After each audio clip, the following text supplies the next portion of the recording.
Good morning.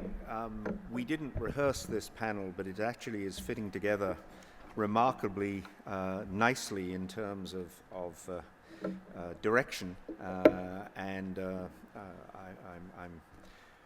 I hope that the final paper helps to put some of the previous two or three papers into context. I'm particularly pleased to be connected to the Institute at the present, helping to put the Canadian International Development Report on natural resource governance together, and continuing the work that Hani and others began on natural resource governance while he's in New York with the UN, helping to design the post-2015 development agenda. And happily, assisted by interns, that report is about to go to press, and so it won't be available in 6 days, but it will be available by the end of the summer. So it's been a particular pleasure for me over the last few weeks and months to be back in Ottawa, working with Joe and his staff. I'm now pleased that heading a new PhD in global governance and human security, much of what we have been discussing is very much on our agenda.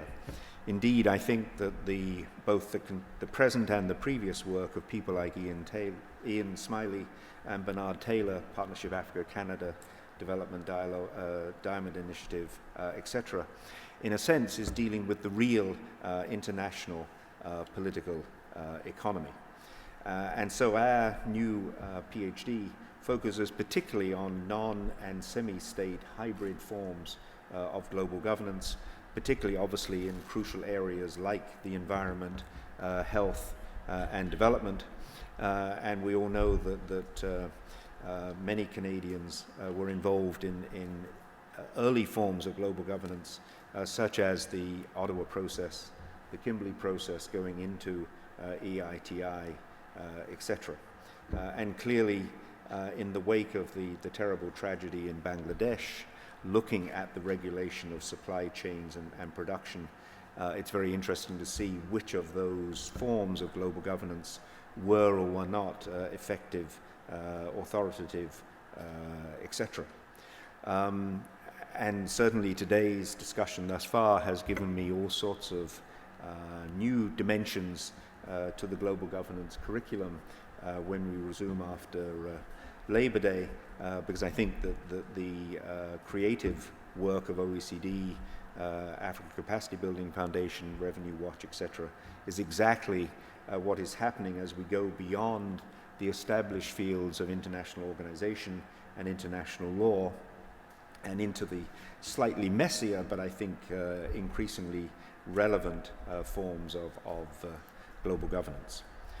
So I want to start off in terms of the first slide by emphasizing 4 particular points, and particularly in a sense to suggest that we need to juxtapose a series of concepts and forms of analysis around Africa, around natural resource governance, around development, etc. Firstly, as we've all noted, Africa is growing, but we do in turn have to ask questions about who benefits and whether this is sustainable, because there have been several instances of late of countries deindustrializing on the continent as well as heading in a cumulative direction. Secondly, I think it's also important that we recognize that the fields of energy, of mining, of natural resources are themselves in considerable flux. We're all familiar, of course, with fracking. We're all familiar with the latest rollouts in terms of iPads, etc. We've been following the return visit of Al Gore to Canada. But it does seem to me that we need to continuously note the degree to which concepts like natural resources, like energy, like mining are themselves in considerable flux.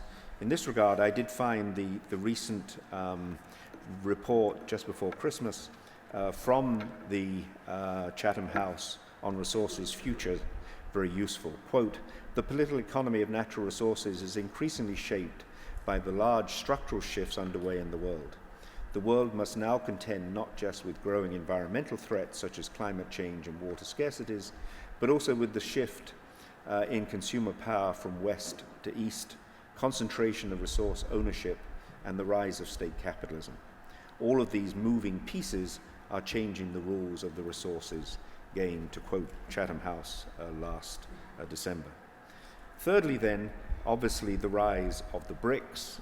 When Jim O'Neill retired from Goldman Sachs, he went out talking about MIST as well as BRICS. The BRICS rising. On the other hand, of course, the PIGS plus Cyprus and Iceland around the European Union in decline. And that certainly has given Africa some considerable policy space that it might not have anticipated in previous decades. And finally, fourth, how The Economist has recently admitted its mea culpas in terms of the continent no longer being hopeless, but rather being hopeful, and the ECA picking up on that theme, talking about developmental rather than failed or fragile states. In this regard, it seems to me that the whole notion of an African mining vision is something that we would not have anticipated before the present decade, certainly before the present century. But as the minister from Nigeria suggested, the policy directions that arise from this situation are still problematic and in flux. I want to, in terms of this slide, just emphasize three particular areas. Firstly, the whole question of new regionalisms, and I'm glad that the next year's focus for the Africa capacity building is on such regionalisms. Here I would just point to the way in which the East African community now, compared to the 1960s, 1970s, is very different in terms of focus, in terms of scope, in terms of membership, with presumably South Sudan likely to be the sixth member in the near future. But of course, the East African community sits in a region of the Great Lakes, it sits in a region of the Horn of Africa, and therefore there are some very interesting forms of conflict between definitions of regions in that area. Secondly, the continent continues to develop a series of novel forms of regionalism, like the Maputo corridor, like various areas for cross-border wildlife and water development. And I would also point, in terms of the real political economy of parts of West Africa, the West African Commission on Drugs. Thirdly, of course, regions are increasingly having to deal with climate change. And here it seems to me the Nile Basin Initiative, obviously the Congo, the Zimbabwe, the Zambezi river basins are likely to be increasing focuses for regional development. Fourth, going back to East Africa, the development, as the minister suggested, in that region from South Sudan down to the border of Tanzania and Mozambique, and whether therefore a larger Eastern African energy region is in formation. Fifthly, the way in which regions, interregional relations are in flux. If one compares Africa's relations with China in FOCAC compared to Africa's historic relations with the European Union and its ability not to sign economic partnership agreements. But then also finally, sixth, to look at the informal and sometimes illegal cross-border trade, including transnational organized crime, and as I've suggested, the innovation of a West African Commission on Drugs. Secondly, I just want to emphasize the whole area of transnational governance that the previous two presenters talked to, with Africa's capacity for agency being apparent in things like the Kimberley process and the EITI, and as I'll suggest in the next section, the expansion of a variety of forms of financial regulation and development around the environment, around RED, etc. So thirdly, innovative sources of finance that I think are of growing importance in terms of the range of new actors beyond states that provide resources, faith-based organizations, new foundations like the Gates Foundation, and the growth of a series of coalitions and alliances like Gavi. Here I would just emphasize in terms of new sources of finance, the Global Solidarity Fund, the currency transaction tax, which goes back in part to the Tobin tax and the Halifax G7, the airline ticket levy, which is being developed, albeit controversially.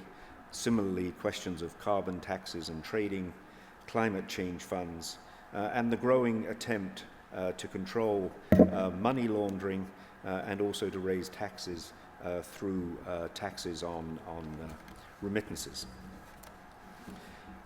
The final slide just points to the range of agencies, initiatives, rankings that are available in this area, and so asks the question about the degree to which these are compatible or not, or the degree to which a division of labor needs to be discussed, now of course reinforced by the OECD and the Revenue Watch initiatives. And here I would merely emphasize obviously some of the earlier innovations like the Mining Policy Framework, the UN Global Compact, the Global Reporting Initiative, which has been under attention because of the tragedy in Bangladesh. And then coming forward, the Dodd-Frank Section 1502, reinforced, of course, by the EU code. The degree to which, therefore, each of these continues to have impact and resonance, and the degree to which the proliferation of forms of global governance can continue to be sustained. I just want to end by a quote from Will Brown about African agency as we think through the impact of these forms of evaluation, governance, etc.